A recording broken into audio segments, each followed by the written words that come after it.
They look at it from a perspective of starting a business, and they're ultimately just basically buying themselves a job. Just because you own a business doesn't mean you're an entrepreneur, unless you are enabling that business to survive and thrive without you. Jigar Sagar is a UAE-based entrepreneur who's built over 30 ventures worth $350 million. He's here to reveal why most founders never escape their own business.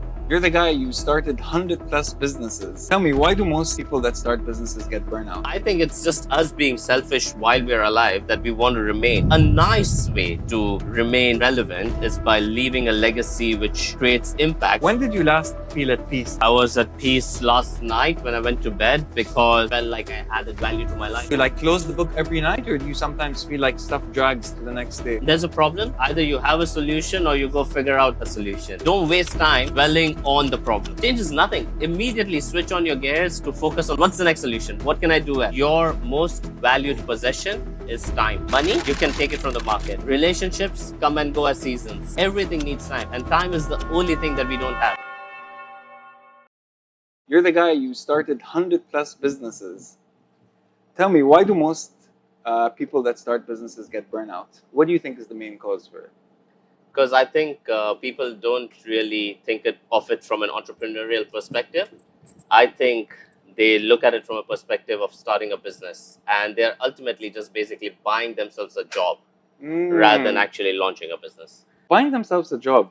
What do you think is broken in our understanding of entrepreneurship then? I think the concept of entrepreneurship is sort of convoluted with the concept of being a business person.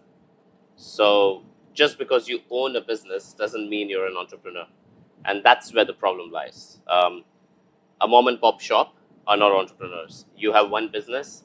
Are you really an entrepreneur? Unless you are enabling that business to survive and thrive without you being a part of it in an operational capacity. So only a business that you can take yourself out of completely, or like a management kind of role you have with it?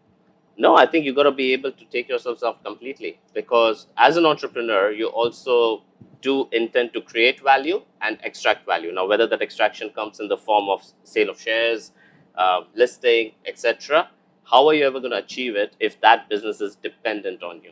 How do you pass it on to generations if that business is dependent on you?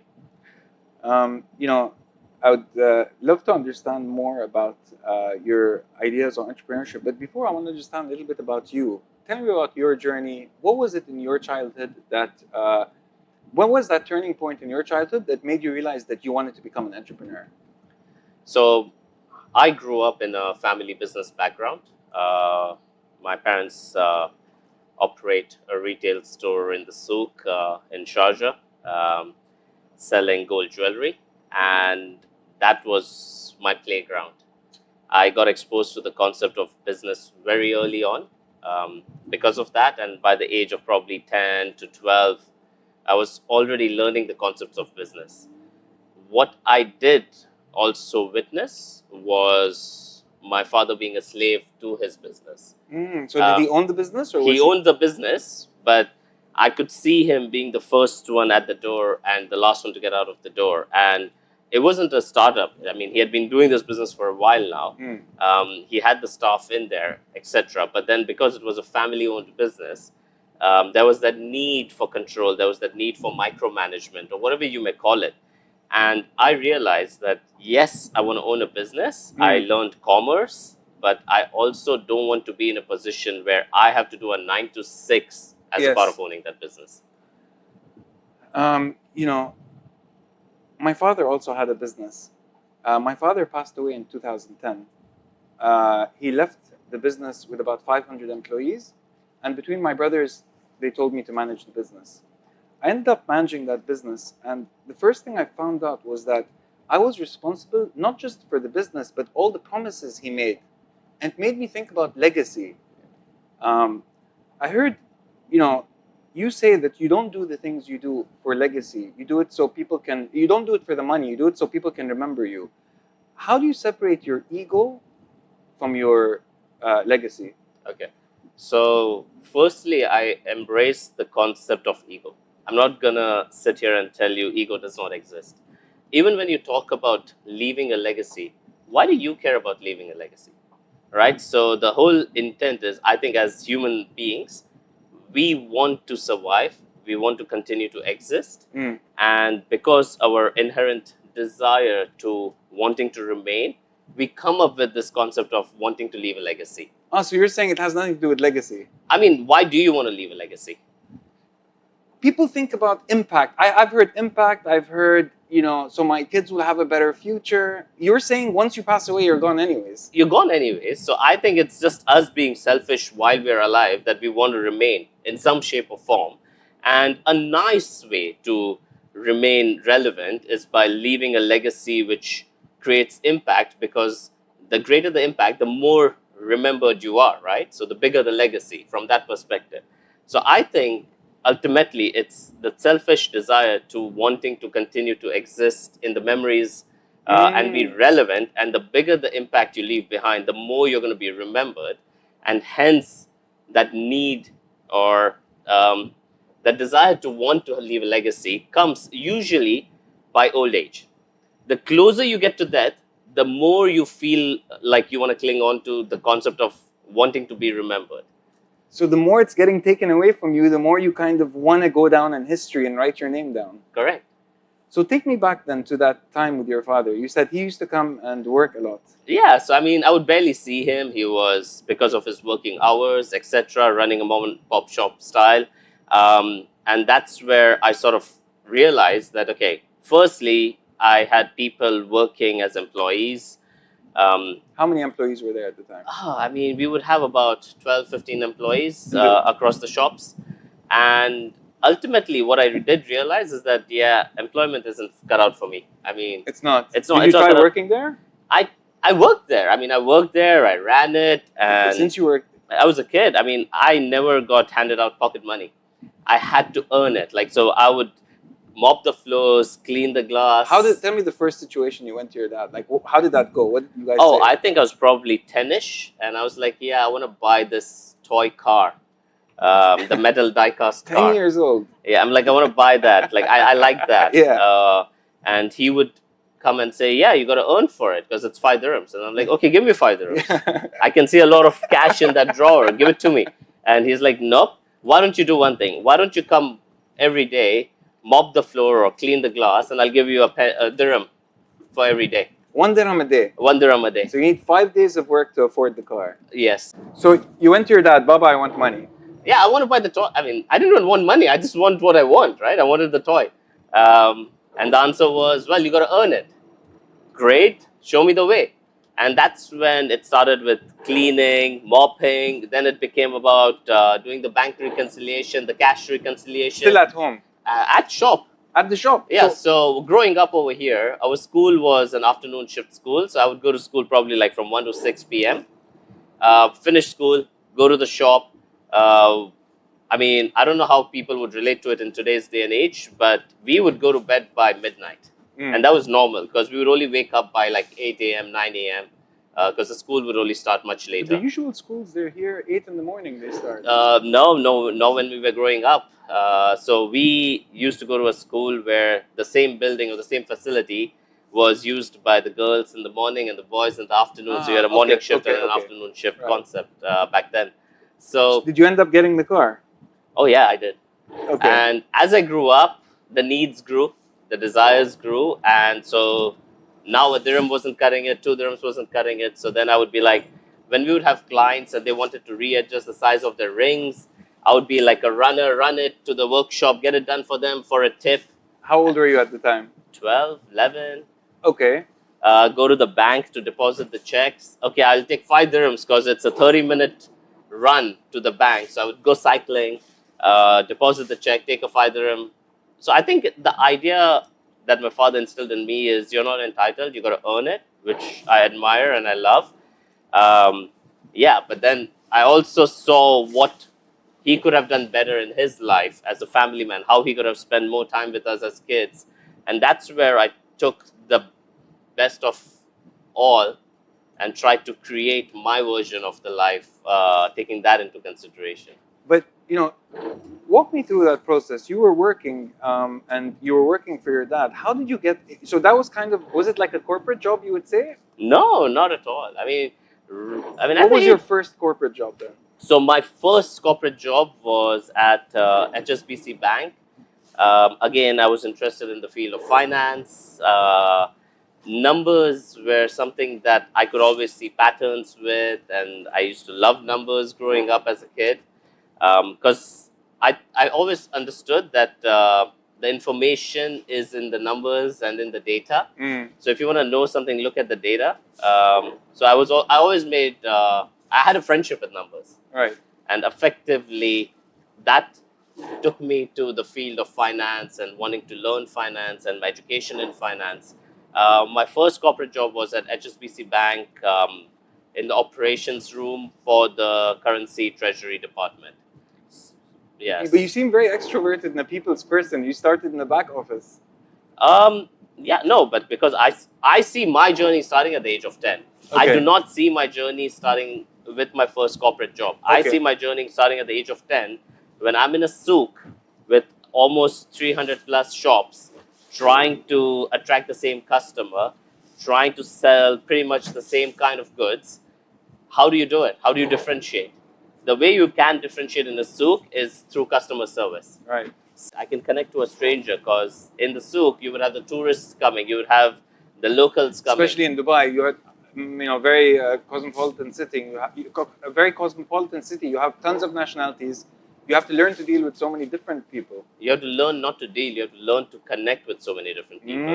I like that. So I could connect to an Emirati family. I could connect to a single man who's looking to buy a ring for What his is the fiancée. secret to connecting with a person or a client or anyone? What is that thing? In my experience, one of the key secrets is see a human being in front of you.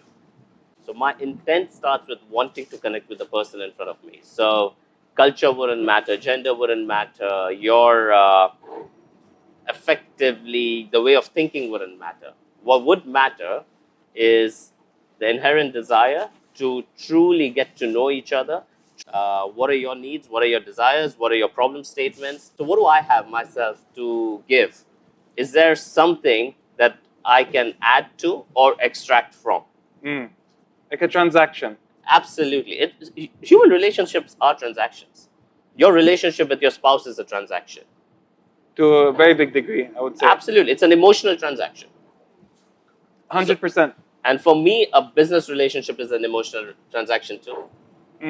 Because if you're in here to take money from me, that's probably because money makes you happy, right? So what I need to first of all understand is if I don't have the money to give you, let's say in that scenario, how am I going to make you happy? As a human being, there's always something more than money that you truly want and desire. I didn't want the money. I wanted the car. I wanted the toy. Let me tell you a story about the toy. When I was 13 years old, true story. When I was 13 years old, I went to my father, Allah yarhamah, my dad passed away now. I said, Baba, I want a motorbike. I think Emiratis at that time, I don't know, and I wanted to get a motorbike. I said, Baba, I want a motorbike. He said, you want a motorbike? I said, yeah. He said, tomorrow you wear your shoes, you wake up in the morning and you come with me to my office. I said, okay, Baba. I walk into my dad's office. It was big. This is the first time I go to my dad's company. My dad had a roads contracting company. At the time, he had about 5,000 employees. Wow. Now, this was in Al Quoz in Dubai. I was about 13 years old. I go into his office. It wasn't an office. It was an open yard. And the manager, he assigns a manager to look after me. So the manager comes to me and gives me a broom. He says, in the factory here, I want you to mop the floor. And I'm sitting there and all the employees are looking at me like, this is the boss's kid doing this. And I started feeling this sense of shame, hard feeling coming to me. So I started looking for my father and he was nowhere to be seen. Then I wait for a couple of hours. I see the broom start getting stuck on my fingers. There was dirt. I still remember the smell of petrol. That was the first time I smelled so much petrol. And my father comes back and he says to me, he looks at me and I'm looking at him and he says, if you ever want to be on top, you have to start at the bottom. And that's when I realized, for me, this was a punishment because I asked him for the motorbike. Every summer after that, I had to end up working in his company, never got pocket money. So when you're talking about your story about not getting pocket money, you know, it it almost became embarrassing for me to ask him for money after that time. Because now I was working in the summer to save money to spend in school. Yeah. I would do stuff at home, many stuff. But tell me from you then, how did your relationship, how did your relationship with money evolve from there? So, because I was counting cash, you were in a gold shop, jewelry trading, retail, numbers are all around you, weight, carat, etc. I think the relationship with money was pretty much about the desire for things. It became very clear to me that if I wanted that vanilla softie, it needed money. If I wanted a PlayStation, it needed money. If I wanted a new jeans, it needed money. So it sort of felt like money was in control, right? And that's, as a kid growing up, is what I felt. Um, Not realizing till much later on in my life that money is actually a means to things, right? It's not the ultimate goal. But as a kid, money became the goal. Okay, I want to earn money. Now, at that point, what I realized and I understood is to earn money, you needed to work. So I started picking up jobs. Effectively, there was nothing that I could say I wasn't okay doing, right?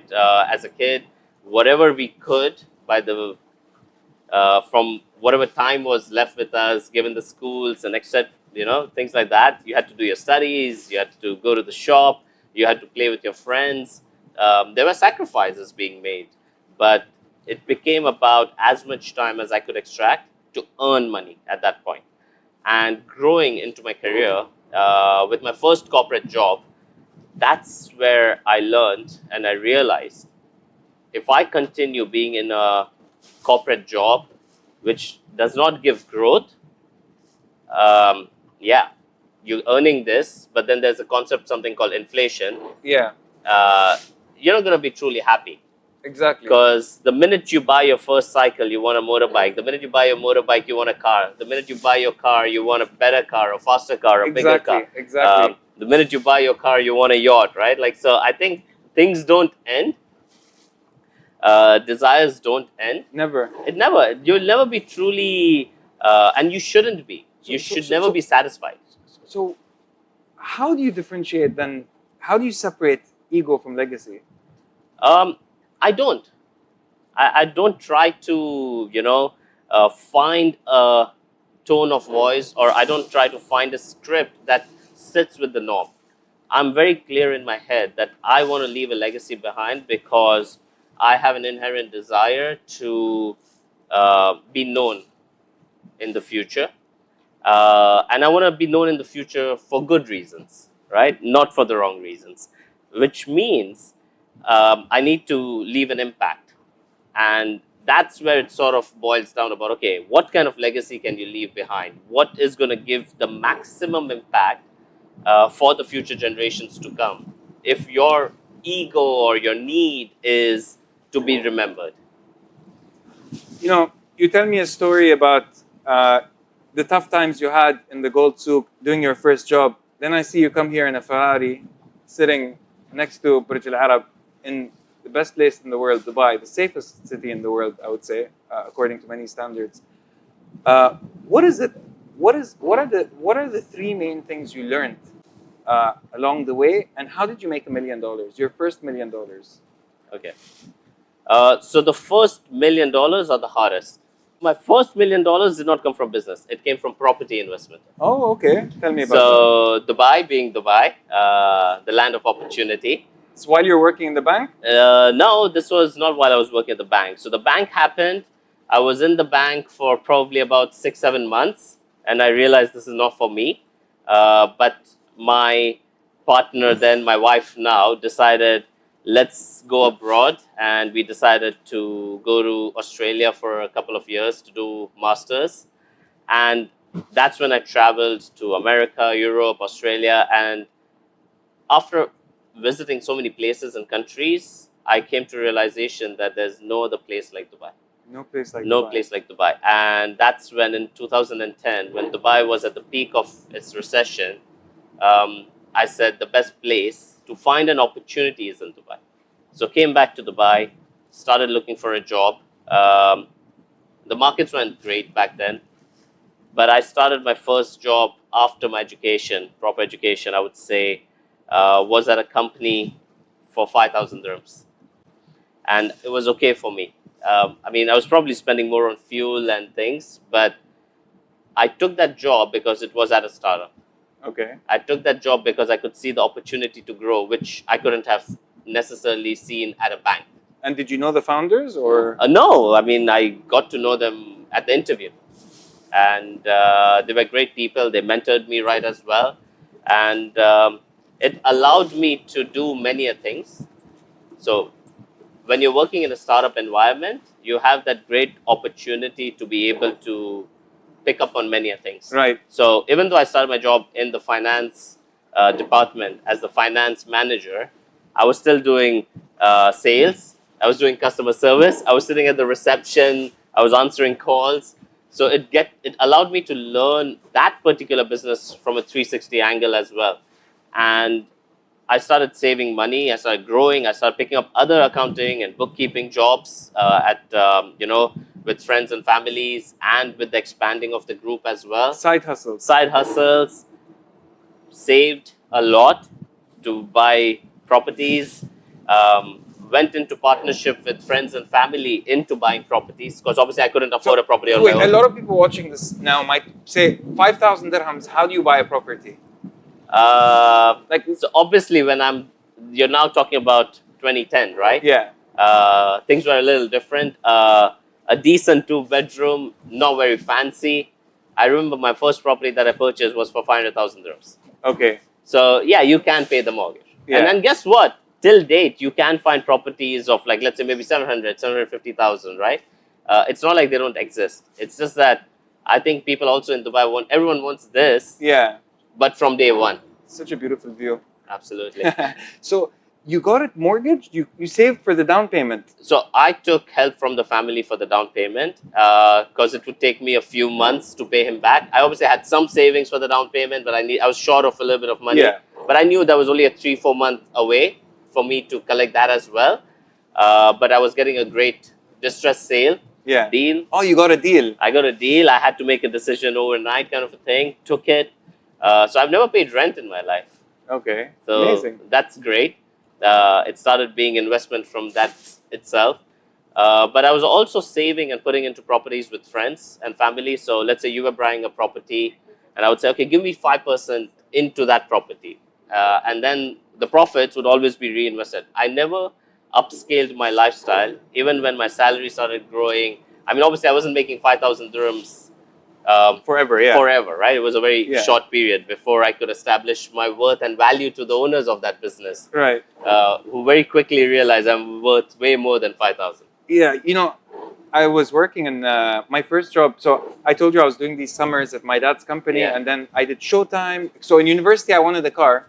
I had to do Showtime. I had to do other part-time jobs, and I got my first actual job was in HSBC. I was doing the call center. First job after my dad's company and Showtime. This was the first one that gave me a contract that wasn't just for 1 month. I was always good with investments. I was always good with finance. So I always knew that true money does not come necessarily by doing a job. True money comes by letting something like a business or a property make money for you. Now I need to move on to making serious money. So I'm going to start a business. And like, how did you decide what business to start? That's a great question. How do you decide? So the first thought always comes to go to your comfort zone. So go do a business about something you know already, right? So if there was something that you've been doing in your life, you probably start a business about that. I was fortunate enough to not fall down that trap. I was fortunate enough to have an understanding that when you start a business, you got to ask the question, what problem are you solving? So the company I was working with basically needed effectively a digitization in their business. So I said, okay, there's a problem statement. I can see a problem statement. If I can solve this problem and save the company money, I have a case study. Yeah. But how did you figure out how to do digitalization for another company if you had nothing to do? Like you said, it wasn't your problem, right? Or something that you No, knew so about. so this was basically for a free zone. I was into that industry. I knew how they operated. I knew how they worked. I don't know if you remember those good old days where even the trade licenses were had a wet signature on it. Right. We didn't have these PDFs.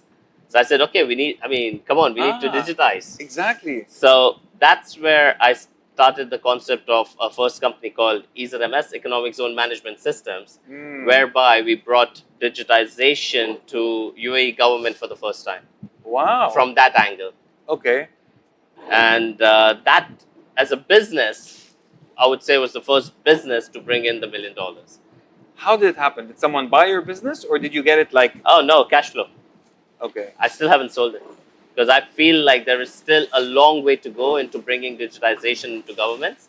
So I fully launch businesses and start businesses with an intent to extract value. Yeah. But you got to be sensible to know when have you maximized that value creation. Like, what is that mental checklist for you before starting a business?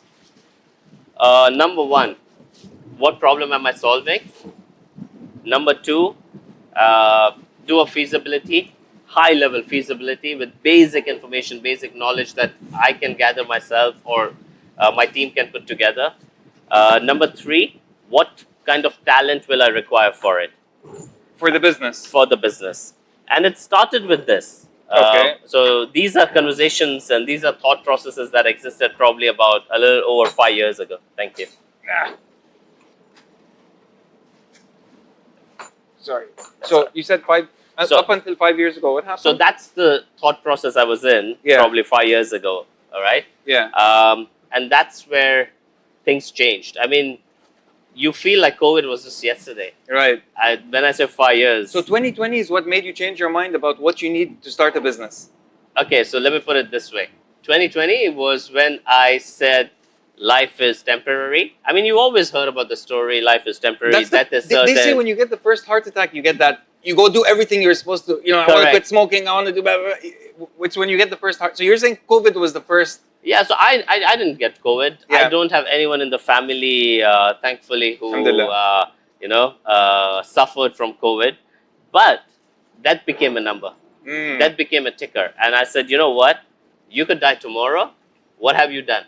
So you have 50 CEOs that you recruited to run that business. Well, they are CEOs / co-founders many a time. So Okay. I will bring them in. They do the sweat, or they have the technical know-how, and I have the business acumen. I sit in as a board advisor on these businesses. Many small boards, basically. Many, but then not all of them survive, right? Like as a startup, as a launch.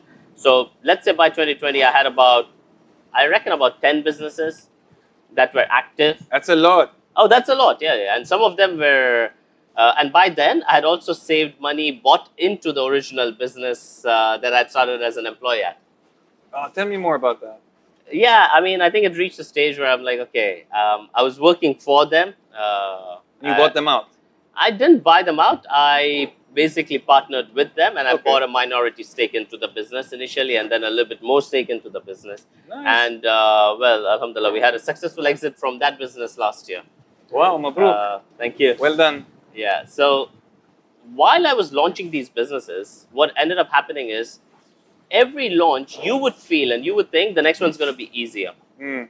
and you would be slammed with a different set of problems.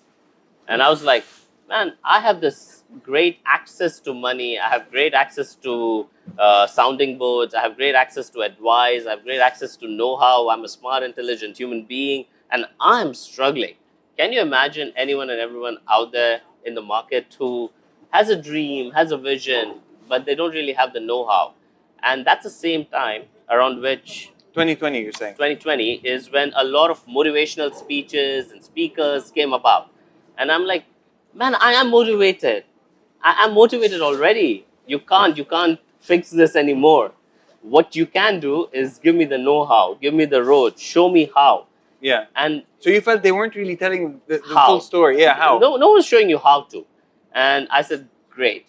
That's what I'm going to target at. And it sort of happened at the same time, COVID, sort of at the same time. I'm like, okay, that is inevitable. Legacy. Legacy. And I said, okay, what do I have to give away? And I found out that the only thing, apart from mere money, that I had to give away was my know-how, right? So I said, okay, but my know-how can be given to a certain set of people. Start what? Become a teacher or what? Yeah, you could go teach at a university. Yeah, but then that's it. You taught 10 students and that's it. It's game over, right? I didn't feel like that was the right way. So the intent became about creating an ecosystem for entrepreneurs. What I mean over here is basically creating a venture studio. A venture studio. And I looked around and there were a few players in the market doing venture studio in some shape or form. For someone that doesn't know what's a venture studio. It's a business, it's a place where it could be run by a government, a private sector. It's effectively a place where you can go to get access to marketing, HR, finance. So you have an idea, you need someone to support, to go to a venture studio? Yeah, I mean, they also have access, they give you access to VCs. They might help you create your pitch decks. So they basically help you get your business up and running. So how did you attract people then after you had this idea? So when I wanted to create a venture studio, I said, I'm not going to do what everyone else is doing. They have one person in marketing giving advice. They have one person in legal giving advice or doing work for the clients. And I said, but that's not going to help me leave a legacy. So I said, this entrepreneurial ecosystem is going to be created now by creating a self-sustainable, independent, actual running companies that can plug into this venture studio. So that's when I said, okay, what do businesses need? Number one, they need people. So go start your own recruitment firm. Go start your own outsourcing firm. Go start your own freelancing firm. You started these companies. Exactly. So I started a recruitment agency. I've started a business process outsourcing unit. So what's the first thing you do? What's your checklist? Like now you want to start a company, a new company today. I mean, so if I know what my product is, why am I doing it? What problem I'm solving? HR company, the first one. Like okay, let's say the first thing was talent. So if I'm starting a company, the first thing I need is people to run it, because I have no intention of being the CEO. I have no intention of running the company myself. So the idea became, how do I find the right partner to come run this company with?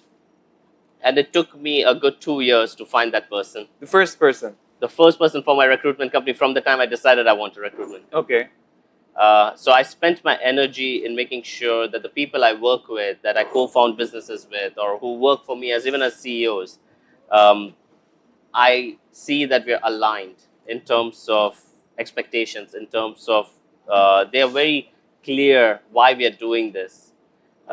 It's not just to make money, it's actually to solve a problem. Exactly. Second, systems. Bring in the right technology, bring in the right processes. So you do a process map for every business. You draw every workflow possible, whether it's a customer journey, whether it's the workflow itself, whether it's how the factory operates, or whether it's how your contact center operates. That whole thing needs to be drawn out.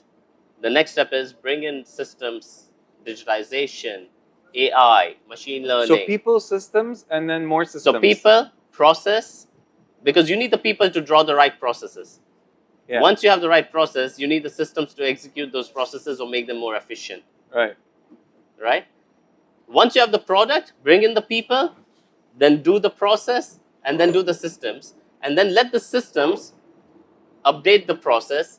Let your people be continuously learning more, gathering more knowledge. From the feedback that comes from the market. Feedback that comes from the market, from the business. That feedback loop is super important, right? Yeah, because you're never going to get the right idea in business the first time. Like, correct. Absolutely. What was the hardest thing you had to do, or hardest thing that happened to you in business, and how did you overcome it? I think my first failure, so it was a business that I started with a few colleagues in terms of trading of commodities, and it failed.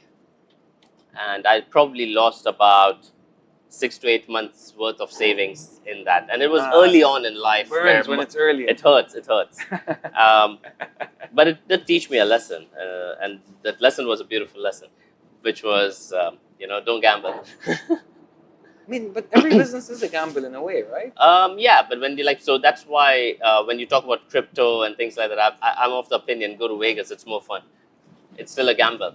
So you're not into crypto at all. You don't think crypto is... No, I think blockchain is a great technology. I don't think unless you're planning to launch a crypto coin and that's your business model, but if you're just into trading, you're betting on something. You could be betting on orange juice. You could be betting on in Vegas, right? I mean, is betting adding value to the society?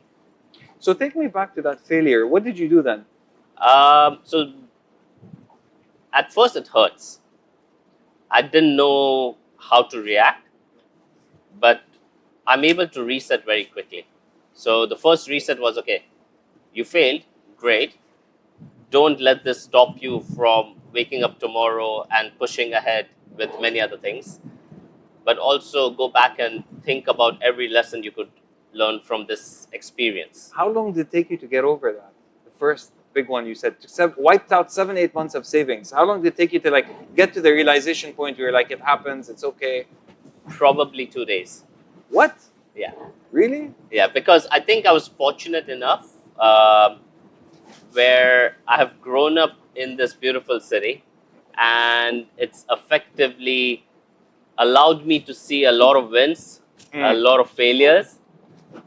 It's allowed me to get exposed to the concept of business. Look, I was sitting in a networking event in Abu Dhabi, our neighboring beautiful city. I was sitting there in a networking event, pitch black room, nice music, and there was a stage, and people paying attention. We were supposed to be paying attention to the stage, but I hear this woman next to me fidgeting on her phone, and I almost wanted to turn around and ask her, and when we got to the coffee break, I actually went to her and said, do you want to be somewhere else? Like, just like I started the conversation. Hi, how are you? I said, do you not find this interesting? And this was for business owners. Okay. So I said, do you want to be somewhere else? She says to me, I started a business so I could be free. Now I spend all my time in the business and it controls me. Yeah. And, that's when I thought about it. I thought, people don't, not everyone builds businesses with the end in mind. So if you were going to build a business that outlives you, what is that? Oh. I think that's why I want to leave behind a studio, an institute, an organization that can enable entrepreneurship for generations to come. What would it look like? I think every business, whether today or in the future, will need to market, will need people, will need systems, will need robots. So if you can create businesses that can effectively, or if I can create an ecosystem that can feed the needs of entrepreneurs in launching their vision, in making their dreams come true, for me, that's a sustainable business for generations to come. Now, the way marketing is done will keep evolving. But because what I'm trying to achieve here is a marketing agency that functions as a marketing agency, competes in the market, right? That business itself will keep evolving. So it will always have the know-how, not dependent on one or two employees out there or advisors out there, but as a business, profitable only if they're good at what they're doing. The way I see it and I connect the dots is only if they're good at what they're doing. Yeah, you don't make money if you're not good at what you're doing. Eventually you wipe Especially in Dubai. Yeah, you will wipe out. I mean, it's a matter of time. Exactly. You might get lucky. Yeah. What is luck is... what is luck? Yeah. What's your definition of luck? My definition of luck is being in the right place at the right time. And I believe in creating luck by being able to see what are the opportunities. Hence, I'm more lucky than others, maybe because I'm able to see more opportunities what they can, or they can see the opportunities, but they don't have the possibility of making the most out of that opportunity. And I am not afraid to taking certain risks. I'm maybe more exposed to the idea that anything and everything that is a gap can be filled. If you want to launch a great business and you don't have money, money is abundantly available. If you have enough money but you don't have business ideas, there are enough business ideas available. if you're great, So what stops people then? There's a lot of fear. people doing a 9 to 5. They say, if I'm going to get a business one day and be free from working. That's the general mentality I That's see. the general mentality. But the problem is they don't do it because they're afraid, and they're only afraid because they don't have the know-how. So we were talking a little bit about fear of heights, right? Right. So It's a real feeling, that one. yep. So I had fear of heights, and I knew I had to overcome it. And I remember one day before my wedding, maybe I was afraid getting married too, right? But one day before my wedding, I tell my fiance then, my wife now. So we're talking about real fears, right? Yeah. So I had a fear of heights. Yeah. And I was gonna get married, and I tell my wife, listen, I have a fear of height, and I want to deal with my fears. Yeah. So I booked a skydive here in Dubai one day before our wedding for both of us. She didn't show up. you guys booked together and she didn't show up. She didn't show up. She felt sick, is her excuse. She Headache. felt ill Headache. one day before the wedding. And I said, no, I'm going to fight my fear. Yeah. So And- you went by yourself. I went by myself and I did it. And I walked away and I said, okay, what's the worst that happened? What happened when you jumped out of the plane? You missed the... Yeah, I mean, listen, getting in and driving in and being by myself, knowing that even she's not going to be there, it takes a mental toll on you. I was afraid. I heard until they kick you out of the plane, you're scared. Oh, yeah. I mean, at first I became scared, and then I became numb, and then I became scared. And when the doors open of the aircraft, they're like, and it gets noisy and loud, you get afraid again. And by then, you got to do what you got to do, right? So you jump. And once you jump, you're probably screaming, realizing what's happening. The chemicals in your brain kicks in. The parachute's open. And that's when, once the parachute opened, that's when I saw Dubai. Wow. I could see the water. I could see the desert. I could see the beautiful buildings. It was a clear day, clear sky. And I believe the effect of that free fall and then the parachute opening created some sort of a concept of meditation. It was so calming. It was so relaxing. And it felt amazing just overcoming that fear of height. And it felt like a sense of achievement. The achievement wasn't that I did skydive. The achievement was that I did it even though I was afraid. Exactly. And every time I've been afraid, whether it's in business, whether it's in my personal life, that's what I do. You just go and... Fear is my enemy. I attack fear. But then again, you see that guy sitting and doing a 9 to 5 is thinking, I heard a friend or my uncle or someone said they know someone that failed. And that fear is a real feeling. You're saying, so what are steps that they can do to find out what they should be doing? What is advice for them? Okay, so that fear is that I'm going to lose it all. Right. I'm going to be homeless. I'm going to be back on the streets. That's the fear, frankly speaking. I have a question for you. Take away your money. Take away your possessions. Do you lose your relationships? No. If they're real, no. No. I mean, you're only talking about the real ones Yeah. anyways. You don't want the rest. If you have too many Instagram friends, it's different. But yeah. I'm talking about the real relationships. Right. Do you lose them? No, No. Do you lose the knowledge you've acquired? never. If So- anything, failure is teaching you all the time. Absolutely, right? So I am no longer afraid of being that person who was at zero. If you lost everything and started at zero, what would you do? Day one, I would try to connect with people that I have built relationships with and start a business again. If I don't get money from the market, I will go do an odd job, save enough money to put up a business. If you could say something to your 18-year-old self now, Yeah. What would it be? what would it be? Damn, you're late, buddy. At 18, You're late. you started at 10 working. Yeah, but that's the problem. Like, so, I mean, I feel people say this casually, but if you think deeply, it's true. your most valued possession is time. Money, 100%. you can take it from the market. Relationships come and go as seasons. Knowledge, you can keep growing. And you can keep growing more if you have more time. You want to be fitter, healthier, you need time. Right. Everything needs time. And time is the only thing that we don't have.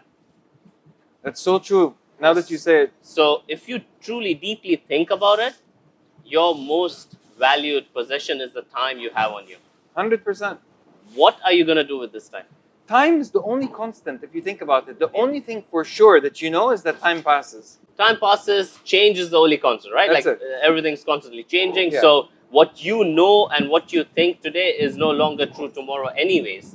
So if I was 18, I would tell myself, you don't have forever. You don't have forever. Start yesterday. What is something that you think people constantly get wrong about you? In today's day and age, I think what people constantly get wrong about me is they see the cars, they see the lifestyle, they see the houses, and they think, oh, must be coming from a rich family, inherited. Right. They don't know that my background is that when I came back to Dubai from Australia, I borrowed 5,000 dirhams from my father to open up a savings account, because on a tourist visa, you couldn't open a current account and you needed 5,000 dirham deposit to open the bank account. Makes sense. So I had borrowed 5,000 dirhams from my father in that space, which I never returned to him, because I want him to have something that he can come back to me and say, you owe me. That's my relationship with him. That's nice. So no, I didn't inherit. People think I must have gotten lucky. No, I did get lucky. You said you create your own luck. I created my own luck, so that's how I get lucky. People think it comes easy. I must be handed gifts. No. Jeff Bezos said it's harder to be kind than to be clever. And he's a very clever guy. So I like the thing about you said with your dad, and you let it be that you owe him something, even though you have money, just for him to have the upper hand. Yes. I think that's a very generous thing to do, right? But that's where egos and things come into play, right? My biggest rival, my biggest competition is me. I wish the best for the rest of the world. So when you see someone better than you, what do you think about that? Like, how do you see it? I wish God give them more. I wish you have 10 times more. I have no bandwidth to focus on you. You're comparing to yourself to where you were. I have something which is very, I have something that I value truly, which is my time. I am not going to waste my time thinking about you. I wanted to ask you, when did you last feel at peace? I was at peace last night when I went to bed, because I had a great day yesterday where I felt like I added value to my life. And you close the book every night, or do you sometimes feel like stuff drags to the next day? Like, do problems ever continue? Like, if a problem hits you now in the face, something happens. Something happens. How do you deal with that? There's a problem. Either you have a solution or you go figure out a solution. Don't waste time dwelling on the problem. Worrying, yeah. Don't. It changes nothing. It changes nothing. Immediately switch on your gears to focus on what's the next solution. What can I do at? What else can you do? And save time by doing so. Save time. I see you very focused on time. Yeah, I mean, people think I'm hurried, right? So people think, oh, you hurry too much. I'm like, yeah, probably because I'm trying to save time. I mean, what is it that people do? Is they sit on something, I'm going to sit on it and come back to you tomorrow. Yeah. Many a times, people do it, but they're just letting their gut work. The only time I say I want to sit on something is if I am going to use that extra time to gather more data and take a more... So you're saying the ball is never really in your court.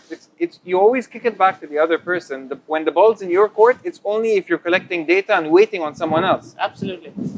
So if there's a decision to be made, right, either I know the decision and I'm going to make it now, or I need more data. And the ball's not with you anyways, which means you passed it to someone. I pass it on to my team to say, go gather the data for me and move on. Exactly. So what separates then a leader from a normal person? A leader leads with an intention to create further leaders. Interesting. A manager manages for the sake of being superior. A leader has no desire to be at the front. They're more than happy to be at the back and see everyone else winning. A leader is the one who truly understands is that he or she only wins if they win. The battle is won by the soldiers. So if they win the battle, eventually You I seem win. to be a very strategic person in the way you say things. Most people they want they want to be the person in the front For what? For for glamour, for glamour, fame, for fame, you for know. FaceTime. Great. I mean, if that's what you desire and that's what your objectives are, good on you. My objectives are not aligned with that. My objectives are aligned with the ability to fulfill my desires, which is to create an ecosystem for entrepreneurship, which means it's very clear that I'm not going to exist forever. My legacy has to exist forever. I don't need to wait till I'm closer to death or I'm closer to 50s or 60s to start leaving a legacy behind or building a legacy. Hence, in 2020, I said I'm going to give myself 10 years. By the age of 45, I want to be able to, say that done. Great. What's a belief that you've had to let go of recently? Recently, a belief. The first, I'm going to talk about my changes in this, right? So there's first, I would say the belief was money is the king, cash is king. That is what recession taught people, or at least that was what the podcasts were saying. Cash is king, cash is king, cash is king. Warren Buffett was saying. Everyone was saying. Everyone probably still says cash is king. My belief very recently has been about, because, and I'll tell you why, because you've seen an era of high inflation, you've seen an era of great opportunities from a business growth perspective. Post-COVID, the last 5 years have been amazing for businesses and things like that. And that's where I feel like you holding on to cash is the worst mistake of your life. Because when an opportunity comes, just having the ability to access cash is what's more important. So the ability to access cash is more important than actually having the cash. Correct. So have rich friends. Have friends who, you don't even need to have rich friends. What you need to have is an access to investors who will invest in great business ideas. That's it. So if you identify a great business idea, you bring an investor in with you to So there are certain business ideas which require heavy investments, and I probably don't have that kind of cash flow lying around at that moment of my life. Yeah. Because I will not waste time to accumulate that cash flow just to manage or maintain control. I'm more about making the most out of that opportunity in that moment. And if in that moment I need to bring an investor on board, I will. Jigar, is there anything else you want to add to this podcast? Any wisdom you want to share with our audience? I think for the audience, I mean, listen, there are enough people telling you, wake up, get going, do it. What I think is, if you can start learning, gathering knowledge, read books, listen to podcasts. Don't waste your time just gathering knowledge, though. At which point are you going to say, I have enough know-how and I'm going to go for it? So only you can answer it, is at which point do you have enough know-how? Because there will always be something more to be learned, and there will always be a tomorrow.